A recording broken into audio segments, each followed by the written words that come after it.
Bien, vamos a conversar justamente de todo lo que ha significado este cambio de gabinete, con 5 ministerios que tienen ajustes sin que se toque el comité político, y queremos hablar de este tema con Henry Leal, diputado de la UDI, que ya nos acompaña esta mañana. ¿Cómo está, diputado? Muchísimas gracias por este contacto. Buenos días.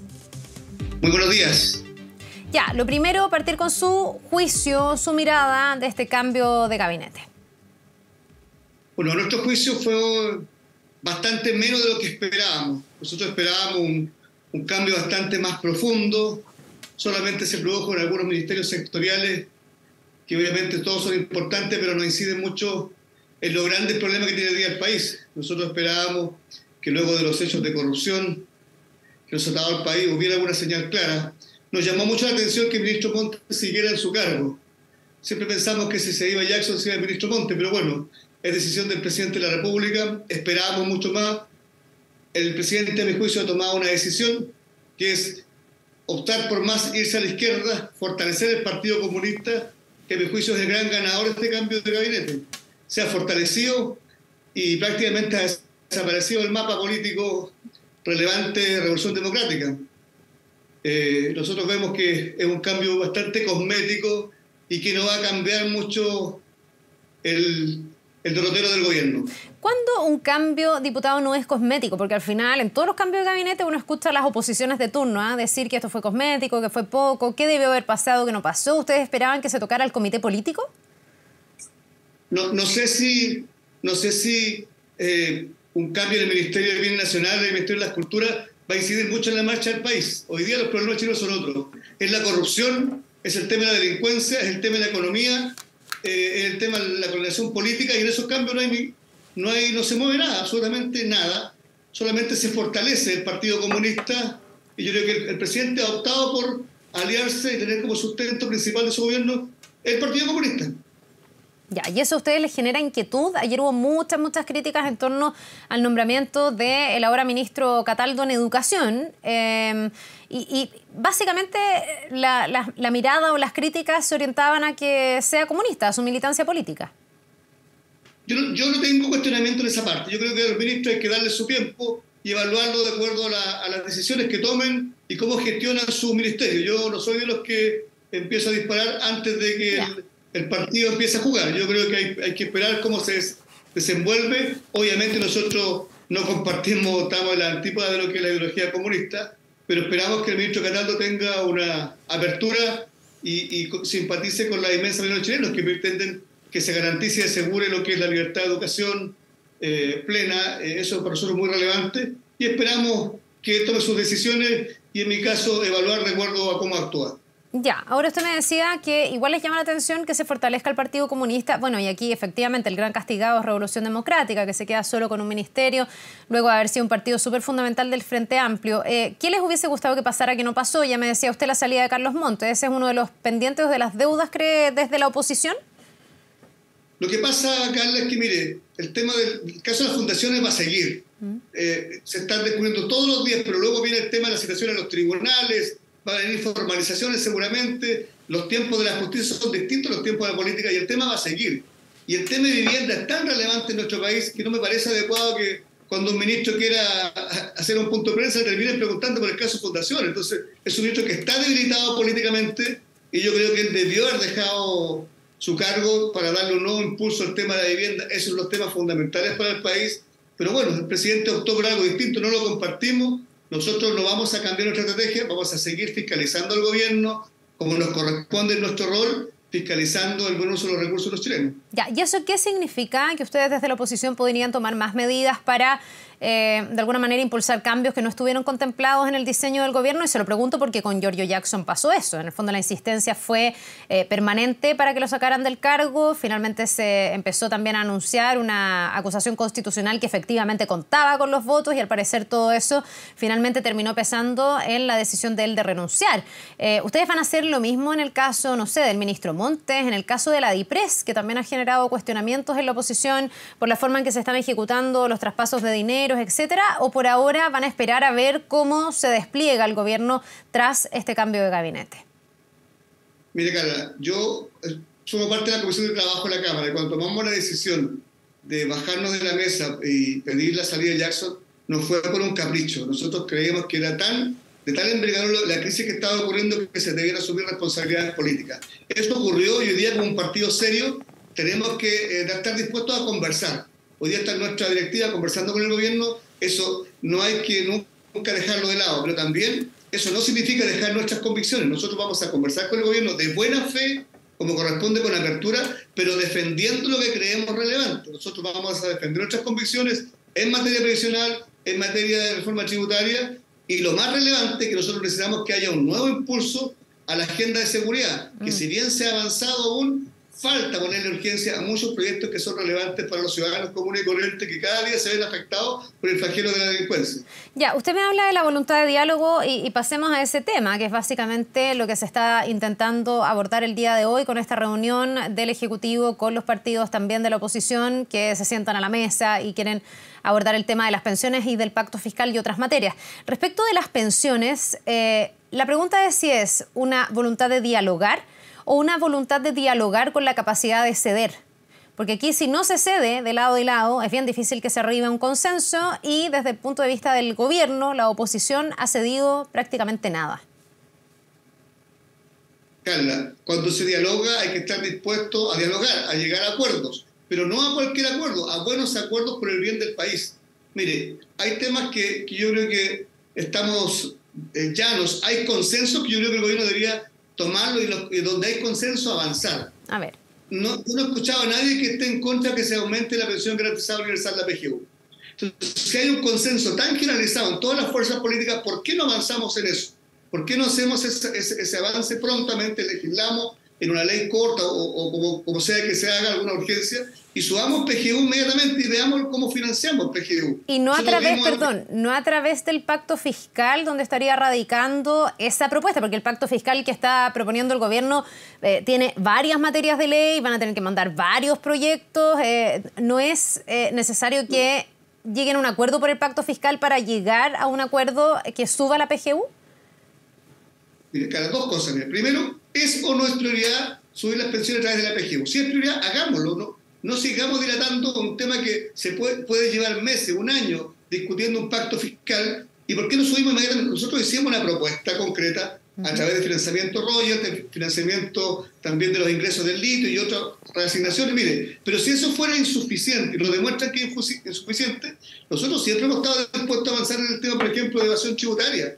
Entonces busquemos los recursos rápido, veamos la fórmula y subamos pensiones ahora, no sigamos demorando más este tema. Diputado. Y los temas más de fondo, como es el tema de la industria, el tema de mayor competencia, la administradora, bueno, sigamos discutiéndolo adelante, pero mientras tanto subamos pensiones a nuestros adultos mayores porque hay consenso. Ya, lo que pasa también es que ahí se me genera una contradicción con la reacción que yo le escuché a algunos de los representantes de la oposición cuando se anuncia el pacto fiscal. Y rápidamente, incluso en temas de elusión y evasión, usted me dice, hemos estado siempre disponibles a abordar estos temas, incluso en esos temas ponían algunas dudas y algunos reparos porque decían que no se podía insistir con esta materia, que había estado contenida en la reforma tributaria que se cayó y si se insistía a través de la Cámara de Diputados se estaría contraviniendo la Constitución porque ahí tiene que pasar un año para retomar esa discusión. Desde el gobierno decían que no, que hay otras formas de abordarlo. Entonces, ¿realmente hay una voluntad de parte de ustedes de abordar temas que reduzcan la evasión y la elusión y que eso pudiera ir a favor de la PGU? Mire, en primer lugar, nosotros lo que no estamos de acuerdo en subir impuestos y eso lo mantenemos. Creemos que no es un momento de la economía para subir impuestos. Mire, si los ingresos del litio, si los ingresos que solamente está comprometido el 50% del royalty, el gobierno nos demuestra que es insuficiente para subir PGU, bueno, avancemos en PGU y mire, es efectivo lo que usted dice. No se puede legislar antes de un año siempre que sean las ideas matrices del mismo proyecto. Pero si se cambian las ideas matrices del proyecto, se puede avanzar. Y por lo tanto, pongamos como prioridad el objetivo, subir pensiones PGU. Veamos fuente de financiamiento y como vamos a dialogar, estamos dispuestos a ese diálogo y a buscar la solución legislativa. Y avancemos prontamente en eso. Entonces, si hay consenso, ¿por qué no enfrascamos el tema más de fondo ideológico y no hacemos lo que todos esperan, que actuemos en consecuencia rápido y hagamos un aumento para todos, sin letras chicas, para el 90% de menores ingresos? Incluso estamos dispuestos a ir más allá de ese 90% para alcanzar a la clase media y discutamos la forma como lo financiamos. Claro, lo que pasa es que lo que yo entiendo, corríjame si no es así, para el gobierno la forma de hacer solidaridad con las pensiones no solo es la PGU.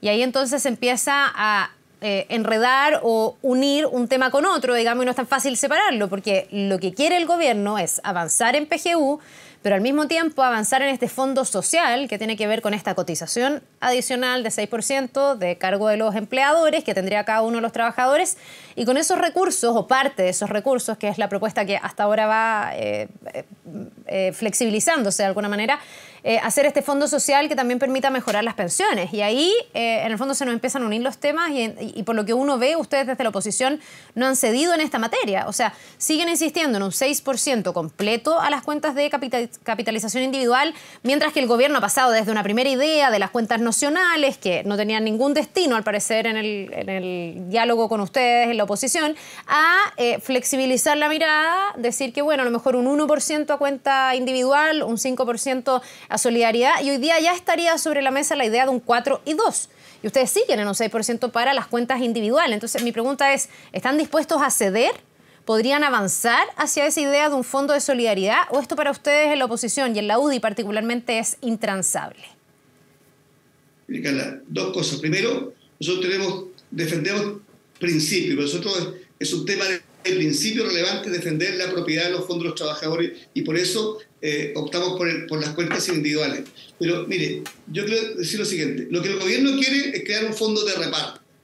Crear un fondo de reparto significa crear un organismo estatal que administre los recursos de los trabajadores. Y nosotros no confiamos en esa figura, porque eso ya ocurrió en países de aquí al lado, en Argentina, en Bolivia. Cuando el Estado tiene a su cargo los fondos de los trabajadores, es demasiada tentación. Y ya ha ocurrido que muchas veces se recurrió a esos fondos, que son dominio de los trabajadores, para temas distintos. Entonces, no confiamos en esa fórmula. Pero tenemos propuestas, Carla. Pero mire, por ejemplo, nosotros proponemos, rebajemos las tablas de mortalidad. Rebajemos las tablas de mortalidad desde 110 años de día a 85. Eso, hay dos estudios de la Superintendencia de Pensiones que dicen que podría significar un aumento inmediato de entre un 17 y un 20% de las pensiones de pilar contributivo. Esa es una fórmula. Y crear un seguro de longevidad para quienes superen esa edad. Si esa fuera una solución, yo estaría disponible para que una parte del 6% vaya a ese seguro de longevidad, por ejemplo. Y eso significaría... Que eso es distinto del fondo solidario que establece el gobierno, digamos.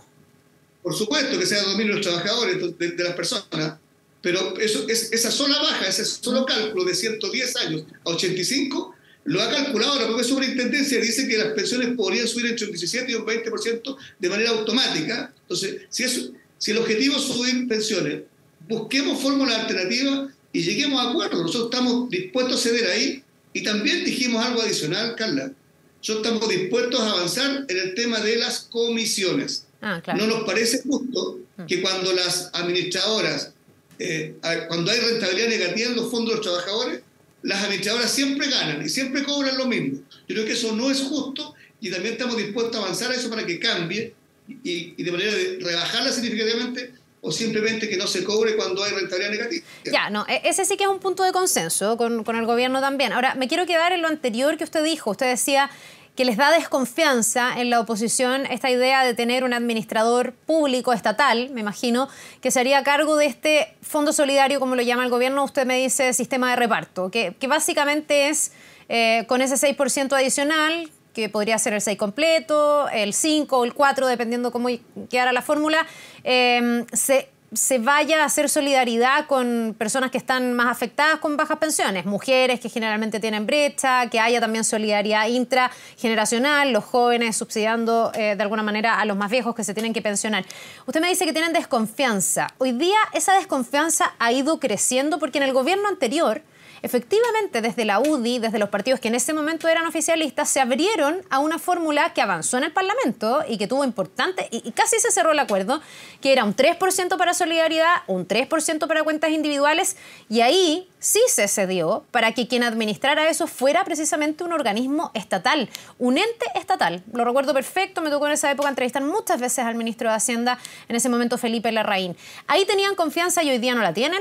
La propuesta del gobierno es distinta, el ente estatal o el sistema público con el que se haría es diferente en lo que plantea este gobierno. ¿Por qué retrocedieron en esa mirada? Carla, porque hay un tema muy de fondo y que explica esa diferencia. A ver. En ese entonces, el Estado de Chile invertía 1.800 millones de dólares en pensiones y la pensión solidaria en ese momento eran 93.000 pesos. No había pensión garantizada universal, no había PGU. Hoy día el Estado invierte más de 6.000 millones de dólares en pensiones, se ha triplicado el monto. Y este instrumento ha sido muy eficaz para mejorar las pensiones, porque antes no había PGU, hoy día sí hay PGU. Mire, nosotros yo hablo aquí como integrante de la Comisión de Trabajo de la Cámara y quiero representar acá en este punto a mi bancada, la bancada de la UDI, que somos 23 diputados. Nosotros vamos a defender con convicción, porque usted al principio, la propiedad de los fondos de pensiones que vayan a las cuentas individuales. Y no estamos de acuerdo con que el Estado administre los recursos de los trabajadores. Ya, pero ahí, perdón, diputado, solo para aclarar ese tema, ya lo escucho para que siga desarrollando la idea, pero para aclarar ese tema, ayer me tocó entrevistar a la ministra del Trabajo, Janet Jara, y ella decía que eso era una fake news, que aquí no está en riesgo la propiedad de los recursos de los trabajadores, que lo que hay es un esquema distinto donde el 10% actual se queda en la cuenta de capitalización individual, le pertenece a cada trabajador, y que lo otro no es que no le pertenezca a los trabajadores, sino que sería este fondo solidario donde todos, uno también, en el fondo en el futuro, recibiría este incremento en su pensión. Usted dice que no es así, porque eso el gobierno lo tilda de fake news. Mire, invitamos 40 expertos en la discusión en general. No hubo ningún economista que respaldara la posición del gobierno. Yo desafío que me digan quién la respaldó, y precisamente por un tema de fondo, porque el sistema no era sostenible en el largo plazo. Le hemos pedido a la ministra, yo estuve en la mesa de negociaciones, la senadora Rincón también se lo pidió, le pedimos los números, que nos hicieran llegar los números, la modelación del sistema para ver su evaluación en el largo plazo. Nunca nos quisieron entregar los números, porque los economistas que invitamos y que estudiaron el tema nos dijeron que ese sistema en el largo plazo era insostenible dada la realidad demográfica de Chile. Entonces, un sistema que puede subir hoy día, pero que nadie se asegura que en 20 años más los recursos van a ser suficientes para los futuros pensionados. Nosotros no estamos hablando, mire, yo sé que se mantiene la cotización individual respecto del 10%, o el 14%, lo que sea, pero crear 1, 2, 3 puntos significa abrir la puerta para un futuro fondo de reparto, que es el que tienen una cantidad importante de países y que no han tenido buen resultado y vienen de vuelta. Nosotros es un tema de principio, de convicción, vamos a defender la propiedad de los fondos, la heredabilidad, y creo que es una línea roja para nosotros. Ahora, por cierto, en una negociación, uno nunca tiene que cerrar las puertas a nada, Carla. Ya, porque yo lo escucho, diputado, y pienso que en el fondo aquí lo único que ustedes están dispuestos a aprobar en este tema, en el nudo crítico, usted ya me dijo cosas que estaban de acuerdo con el gobierno y que se podría avanzar, la PGU hay un consenso ahí, el tema de las comisiones hay otro consenso, me imagino que en las tablas de mortalidad puede haber una mirada similar, pero respecto a este nudo crítico, lo que veo yo que usted plantea es que lo que tendría que pasar para la oposición es que el gobierno renuncie a esta idea de este sistema solidario, fondo solidario, sistema de reparto, como usted le quiera decir. Para ustedes pareciera ser el único escenario viable.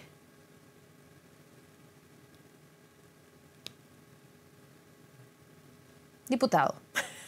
Se me quedó pegado el diputado. Ya, vamos a ver si podemos retomar ahí la transmisión con el diputado. El internet a veces nos juega ahí una mala pasada, pero interesante, saber cuál es la postura de la UDI, en este caso, que ha sido uno de los partidos más duros, para qué decir republicanos, que obviamente está en una cruzada mucho más dura en esta materia, pero la UDI que en algún momento incluso se bajó de la mesa, porque estaba Giorgio Jackson todavía en el Ministerio de Desarrollo Social. Esto se destraba, el término de la conversación, del diálogo, con la salida de Giorgio Jackson desde el ministerio, y hoy día, a esta hora, se sienta el gobierno con la oposición, entre ellos la UDI, para tratar de llegar a consensos, para que sea un diálogo fructífero. Lo que estamos viendo ahí con el diputado Leal es que habría algunos puntos de acuerdo, pero no en el nudo crítico, que es este 6% adicional, que eso sí que ya está establecido, sería un 6% adicional de cotización de cargo del empleador. Pero aquí miradas diferentes. La oposición y particularmente la UDI en este caso, que busca que todo ese dinero se vaya a la cuenta de capitalización individual de cada trabajador, versus el gobierno, que querría en principio que todo se vaya a un fondo solidario. En la oposición dicen que eso es un sistema de reparto. Y ahora que esperarían que por lo menos la mayor parte de ese dinero se vaya a ese fondo solidario, porque para el gobierno es la fórmula que ellos ven viable, que se hace cargo de las inequidades que existen muchas veces en el sistema de pensiones, con, por ejemplo, las mujeres que están más afectadas por las lagunas, por sueldos más bajos. Hay todo un reflejo ahí del mercado laboral también en las pensiones el día de mañana. Diputado, pareciera ser que ya estoy de regreso con usted, ¿no? A ver si me puede hablar.